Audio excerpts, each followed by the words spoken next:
Latest updates and reviews కోసం మా ఛానల్ని సబ్స్క్రైబ్ చేసుకోండి. పక్కనే ఉన్న బెల్ సింబల్ని క్లిక్ చేసి ఆల్ ఆప్షన్ని సెలెక్ట్ చేసుకోండి. అప్పుడే మా మొబైల్ నుండి మీ మొబైల్ ఫోన్కి నోటిఫికేషన్స్ వచ్చేస్తాయి. బాలు మీనాలకు మరోసారి శోభనానికి ముహూర్తం పెట్టించడంతో మీనాని చాలా అందంగా తయారు చేసి ఇక చేతిలో పాల గ్లాస్ ఇచ్చి గదిలోకి పంపిస్తారు అమ్మలక్కలు. ఇక తర్వాత పాల గ్లాస్తో గదిలోకి అడుగుపెట్టిన మీనాని చూసి చాలా అందంగా ఉంది పూలగంప అని చెప్పి అలా మురిపెంగా ప్రేమగా మీనాని అలా చూస్తూ ఉంటాడు కన్నార్పకుండా. ఆ తర్వాత మీనా దగ్గరకొచ్చి ఏంటలా చూస్తున్నారు అని అంటే అబ్బే అదేమీ లేదు అని అంటాడు. ముందు పాలు తీసుకోండి అని చేతికిస్తుంది. ఇక తర్వాత బాలు మీనాని చూస్తూ అలాగే తదేకంగా చూస్తూ ఉంటాడు. మనసులోనే అనుకుంటూ ఉంటాడు, పూలగంప ఎంత అందంగా ఉంది, నిజంగా ఇంత అందంగా ఉన్న అమ్మాయిని ఇంతవరకు నేను ఎప్పుడు ఎక్కడా చూడలేదు. ఇంత అందమైన భార్య నాకు రావడం నిజంగా నా అదృష్టంలాగా అనిపిస్తుంది. తనని చూస్తుంటే అసలు కళ్ళు తిప్పుకోలేకపోతున్నాను, అంత అందంగా ఉంది అని అనుకుంటూ కొంపదీసి నేను మీనాతో ప్రేమలో పడిపోయానా ఏంటి అని తనకు తానే అనుకుంటూ ఉంటాడు. ఇక తర్వాత మీనా ఏంటండి అలా చూస్తున్నారు, పాలు తీసుకోమంటే తీసుకోకుండా అలా పరధ్యానంగా ఉన్నారేంటి అని అంటే అబ్బే అదేమీ లేదు అని అంటాడు. ఇక తర్వాత అంతకుముందు 2-3 సార్లు శోభనానికి ముహూర్తం పెట్టించడం, అప్పుడు జరిగినవి అవన్నీ బాలు గుర్తు తెచ్చుకుంటాడు. ఇక తర్వాత సుశీలమ్మ ఇంట్లో కూడా శోభనానికి ముహూర్తం పెట్టించడంతో అప్పుడు కారుని పోలీసులు పట్టుకోవడంతో హడావిడిగా అక్కడికి వెళ్ళిపోవడం, మీనా ఆ రాత్రంతా బాలు కోసం ఎదురు చూడటం ఇవన్నీ గుర్తు తెచ్చుకుంటాడు. నిజంగా నేను చాలా తప్పు చేస్తున్నాననిపిస్తుంది. నా ఫ్రెండు ఆ రోజు చెప్పాడు, పాపం రా నీ జీవితంలోకి అమ్మాయి వచ్చింది, తనని నువ్వు ప్రేమగా చూసుకోవాలి, నీ భార్యని నువ్వు ప్రేమించలేకపోతే నిజంగా నువ్వు ఎంత సంపాదించినా ఎలా ఉన్నా అదంతా కూడా వృధా, నువ్వు నీ భార్య సంతోషంగా ఉండండిరా అని ఫ్రెండ్ చెప్పడం గుర్తొస్తుంది. ఇక తర్వాత మీనాతో పూలగంప సారీ పూలగంప అని అంటాడు బాలు. ఎందుకండి అని అంటుంది. అంటే అంతకుముందు నానమ్మ వాళ్ళ ఇంట్లో ముహూర్తం పెట్టించినప్పుడు నేను రాలేకపోయాను, అందుకు నువ్వు చాలా బాధపడి ఉంటావు అని అనగానే నిజమేనండి నేను బాధపడ్డాను, కానీ తర్వాత మీ గురించి నేను అర్థం చేసుకున్నాను, కానీ ఇప్పుడైతే నాదొక మాట, మీరు తప్పుగా అనుకోవద్దు, ఇప్పుడు ఈ శోభన ముహూర్తానికి నేను సిద్ధంగా లేనండి. ఎందుకంటే అమ్మలాంటి అత్తయ్య గారు నడుము నొప్పితో కాలి నొప్పితో బాధపడుతున్నారు. తనంత బాధలో ఉంటే మనిద్దరం ఇలా సంతోషంగా ఉండడం నాకు ఇష్టం లేదండి. పాపం ఆవిడ చాలా ఇబ్బంది పడుతుంది, ఆవిడ మంచం మీద నుంచి లేవటానికి కూడా ఇబ్బంది పడుతుంది. ఈ సమయంలో ఆవిడికి తోడుగా అండగా నేను ఉండాలి. నా మనసంతా ఆవిడ వైపే ఉంది. తనకి ఎలా ఉందో, తను ఏమవుతుందో అని తన మీదే నా ధ్యాస అంతా ఉంది. ఈ సమయంలో మీతో నేను సంతోషంగా ఉండలేనండి, దయచేసి అర్థం చేసుకోండి అని అనగానే ఒక్కసారిగా బాలు షాక్ అయిపోతాడు. ఇక మీనా 2 చేతులు తన చేతుల్లోకి తీసుకొని, మీనా నిజంగా నువ్వు ఎంత మంచిదానివి, నీ మంచితనాన్ని మా అమ్మ ఎందుకు అర్థం చేసుకోలేకపోతుందో నాకైతే అర్థం కావడం లేదు. నిజంగా నువ్వు మా అమ్మ కోసం ఇంతలా ఆలోచిస్తున్నావంటే నాకే నమ్మబుద్ధి కావడం లేదు. నేను తనకి కొడుకునైనా నేను కూడా అంతలా ఆలోచించడం లేదు. కోడలివైనా నువ్వు తన కోసం, తన పడుతున్న ఇబ్బంది కోసం ఇంతలా ఆలోచిస్తున్నావంటే నిజంగా నాకే ఆశ్చర్యంగా ఉంది. మా అమ్మ ఎప్పుడూ నువ్వు మా ఇంటికి కోడలిగా రావడం మా దురదృష్టం అని ఎప్పుడూ దెప్పిపొడుస్తుంది. అది తప్పు, అది ముమ్మాటికి తప్పు. నువ్వు కోడలిగా రావడం మా అమ్మ చేసుకున్న అదృష్టం అని ఈరోజు నాకు మనస్ఫూర్తిగా అనిపిస్తుంది. ఇంతవరకు నీతో నేను ఈ మాట ఎప్పుడూ నేను చెప్పలేదు. నిజంగా నువ్వు నా మనసుని గెలుచుకున్నావు. ఐ లవ్ యూ మీనా అని చెప్పి మీనా నుదుటి మీద ప్రేమగా ముద్దాడుతాడు బాలు. ఇక బాలుని కూడా అలాగే చూస్తూ ప్రేమగా, మీరు నన్ను అర్థం చేసుకున్నందుకు నాకు చాలా సంతోషంగా ఉందండి అని బాలు గుండెల మీద వాలిపోతుంది. ఇక ఇదిలా ఉండగా మరో పక్కన రోహిణి ఫ్రెండు రోహిణికి కాల్ చేస్తుంది. ఏమే, నువ్వు డబ్బులు ఇచ్చావు కదా ఒక క్యారెక్టర్ ఆర్టిస్ట్ని తెమ్మని చెప్పి, అతను రెడీగా ఉన్నారు, అతను యాక్షన్లో చింపేస్తాడు, తండ్రిగా బాగా సెట్ అవుతాడు, అన్ని విషయాలు నేను మాట్లాడి ఉంచాను. ఆయన నీ దగ్గరికి వస్తారు.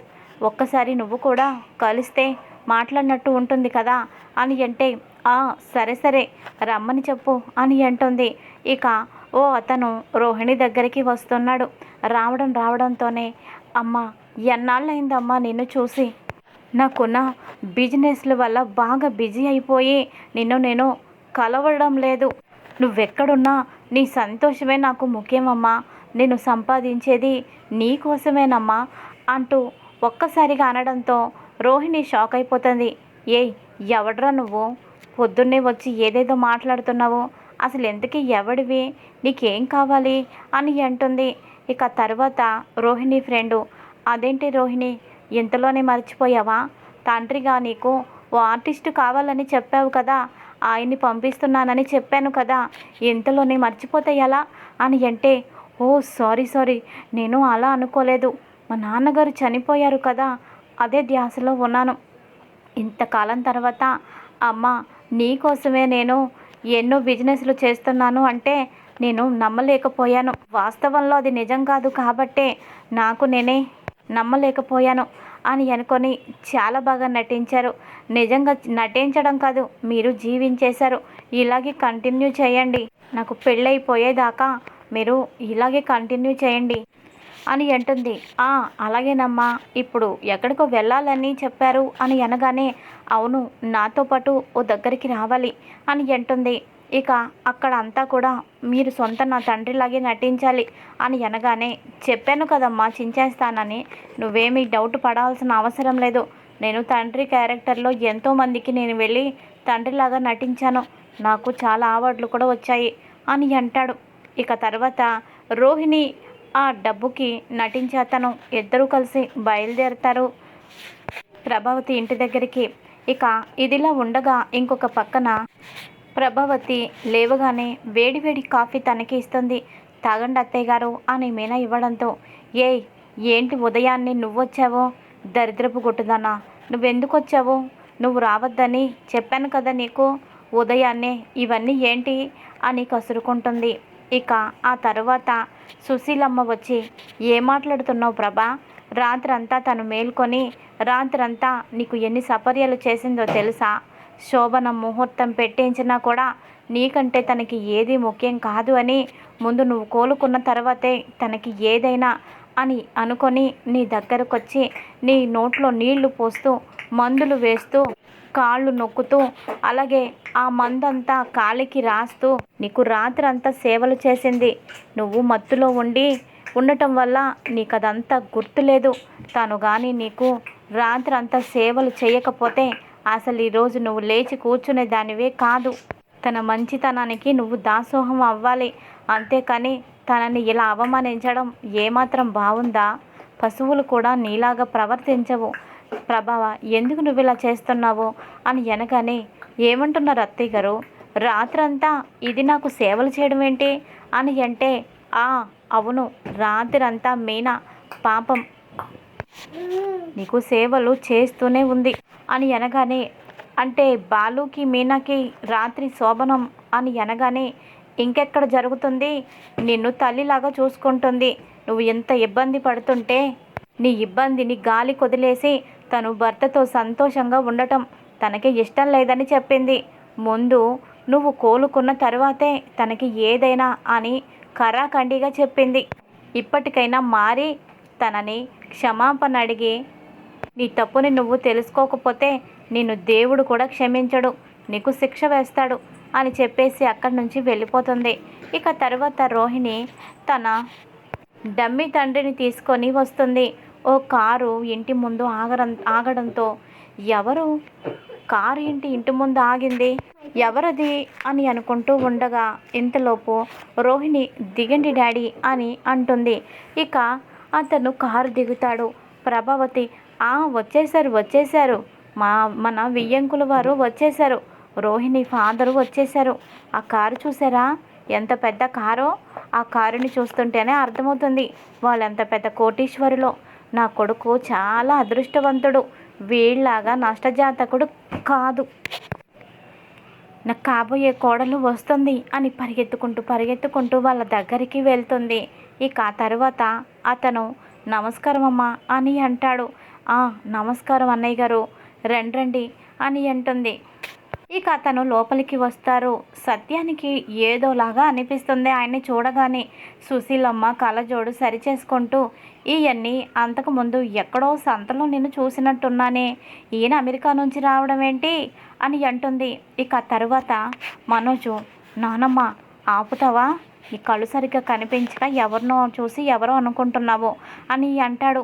నా కళ్ళు కనిపించకపోవడం ఏంట్రా, ఇవన్నీ నేను ఎప్పుడో సంతలో చూశాను, సంతలో ఎద్దులు అమ్మడం నా కళ్ళారా నేను చూశాను అని అంటుంది. నీ మొహం, ఆయనకు అంత కర్మ ఏంటి, ఆయన ఇప్పుడే అమెరికా నుంచి వచ్చాడు అని అంటాడు. అమెరికా నుంచి వచ్చాడా, నాకైతే అనుమానమే అని అంటూ ఉంటుంది. ఇక ఇంతలోపు బాలు వస్తాడు. బాలు రాగానే ఆయన్ని ఎక్కడో చూసినట్టుందే అని అనుకుంటూ ఉంటాడు. ఇక తర్వాత వాళ్ళ నాన్నగారిని, డాడీ కూర్చోండి డాడీ, ఈయన మనోజ్ అని పరిచయం చేస్తుంది. మనోజ్ వాళ్ళ అమ్మగారు అని అందరినీ పరిచయం చేస్తుంది. ఇక తర్వాత సత్యం, ఇంతకీ మీరు ఏం బిజినెస్లో చేస్తున్నారండి అని అనడంతో, బిజినెస్లా పాడా, చాలా నాటకాల్లో నేను నటించాను అని అనగానే ఒక్కసారిగా అందరూ నోరెళ్ళ పెడతారు. ఏంటి, నాటకాల్లో నటించారా అని అంటే, అలా కాదు, నాటకాలంటే నాకు చాలా ఇష్టం, నేను ఎంత పెద్ద బిజినెస్ చేసినా, ఎంతో బిజీగా ఉన్నా, నాటకాలన్నా నాకు చాలా ఇష్టం. చాలా నాటకాలకు నన్ను ముఖ్య అతిథిగా రప్పించారు, అది మీతో చెప్పబోయి ఇలా అన్నాను అని అనగానే బాలుకి అర్థమైపోతుంది. రోహిణి కన్నతండ్రి అంటుంది. అసలు ఎక్కడా కొంచెం కూడా పోలికలు లేవు. ఆయన పోలికలు వేరుగా ఉన్నాయి, ఈవిడ పోలికలు వేరుగా ఉన్నాయి. కన్న తండ్రి అంటే కొంచెమైనా ఎక్కడైనా కలవాలి, కానీ అసలు పూర్తిగా కలవలేదు. పైగా ఈయనేమో ఒక డ్రామా ఆర్టిస్టు లాగా ఉన్నాడు అని అనుకుంటూ ఉంటాడు. ఇక తర్వాత ప్రభావతి ఇలా అంటుంది. అన్నయ్య గారు, పెళ్ళికి ఏర్పాట్లన్నీ మీరే చెయ్యాలి అన్నయ్య గారు అని అనగానే, అయ్యో ఆంటీ, డాడీకి ఎక్కడ కుదురుతుంది, అసలు రోజుకొక కంట్రీలో ఆయన ఉంటారు, ఇక తప్పదని మీతో మాట్లాడాలని, మీకంటే ఎక్కువ ఏది కాదు అని ఆయన ఇక్కడికి వచ్చారు. పెళ్లి ఏర్పాట్లన్నీ ఆయన చూసుకోవాలంటే చాలా కష్టమవుతుంది. ఒక్కరోజు ఆయన ఆగిపోయినా కోట్లలో డబ్బు ఇన్కమ్ ఆగిపోతుంది. అంత అవసరమా ఆంటీ అని అనగానే, అవునవును, ఇదేమి పూల వ్యాపారం కాదు, వందల్లో లాస్ రావడానికి కోట్లలో లాస్ వస్తుంది, నిజమే, అవన్నీ మేము చూసుకుంటాంలే అన్నయ్య గారు. ఇంకా తరువాత ఇలా అంటాడు. అమ్మ చెల్లెమ్మ, నేను పెళ్ళికి కూడా రాకపోవచ్చు, అలా అని చెప్పి నా ఆశీర్వాదం నా అల్లుడికి కూతురికి ఇవ్వకుండా ఉండను. అక్కడ అక్షింతలు తయారు చేసి వాటిని ఓ ప్యాకెట్లో పంపిస్తాను. ఆ అక్షింతలు నా పేరు చెప్పి వాళ్ళిద్దరి మీద ఎవరైనా వేసేయచ్చు, అంత బిజీ నేను అని అనగానే అందరూ షాక్ అయిపోయి ఒక్కసారిగా లేచి నిలబడతారు. ఇది ఈరోజు ఎపిసోడ్. మరి తర్వాత రాబోయే ఎపిసోడ్లో ఏం జరుగుతుందో ముందు ముందు తెలుసుకుందాం. Thanks for watching. Latest update